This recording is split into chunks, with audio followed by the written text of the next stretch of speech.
नमस्कार मित्रांनो, पुन्हा तुमच्यासाठी घेऊन आलोय दिवाळीची स्पेशल बोधकथा, दिवाळीचा किल्ला. दिवाळी आली की आपल्याला सर्वात जास्त उत्सुकता कशाची असते? फटाक्यांची, फराळाची? नाही, मला तरी वाटते ती उत्सुकता असते मातीचा किल्ला बनवण्याची. ती नुसती माती नसते, तर ते आपल्या स्वप्नांचं प्रतीक असतं. आजची कथा आहे याच किल्ल्याची, जो आपल्याला जीवनाचा खूप मोठा आणि महत्वाचा धडा शिकवतो. आपल्या कथेतला नायक आहे ओम.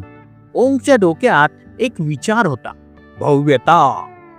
त्याला त्याचा किल्ला दिल्लीतील सर्वात मोठा आणि सर्वात उंच बनवायचा होता. आणि इथेच त्याने पहिली चूक केली.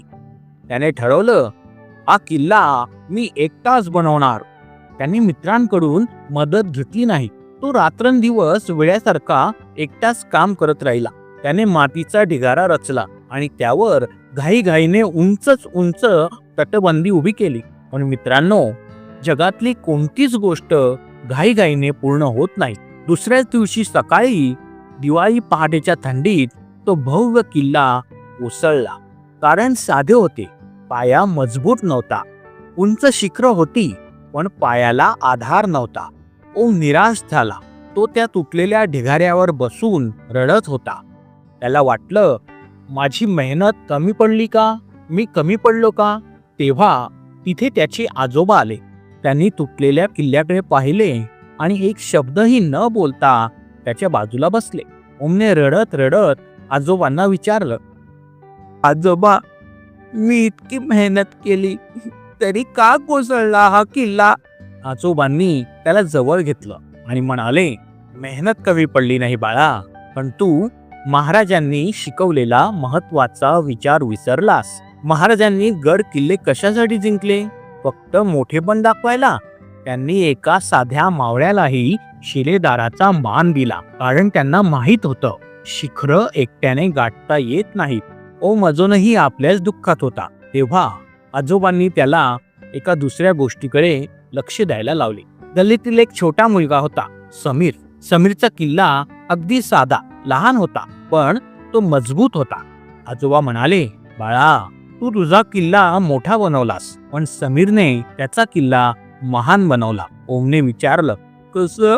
आजोबांनी सत्य सांगितले. काल रात्री तू घाईघाईत झोपायला गेला होतास, तेव्हा तुझ्या किल्ल्याच्या भिंतीला एक मोठी भेग पडली होती. समीरने आजूबाजूला काम करणाऱ्या मित्रांना मदतीसाठी हाक मारली. समीर आणि त्याच्या मित्रांनी तुझ्या किल्ल्याची भिंत सावरली, कारण त्यांना भीती वाटली की हा किल्ला पडला तर तुला खूप वाईट वाटेल.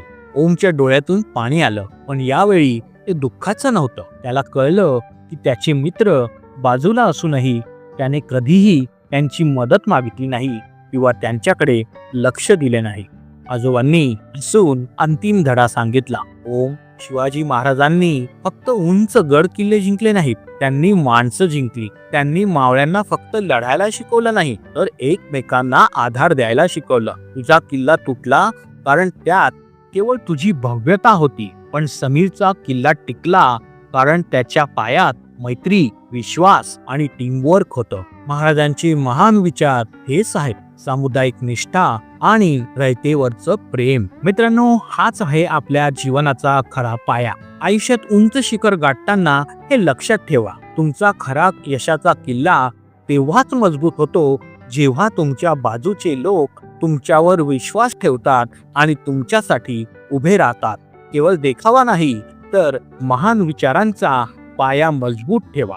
तुमच्या आयुष्यातील कोणता किल्ला आज कोसळला आहे आणि तो तुम्ही कसा उभारणार आहात हे कमेंट मध्ये नक्की सांगा. पुन्हा भेटूया एका नवीन बोधकथेसह. धन्यवाद.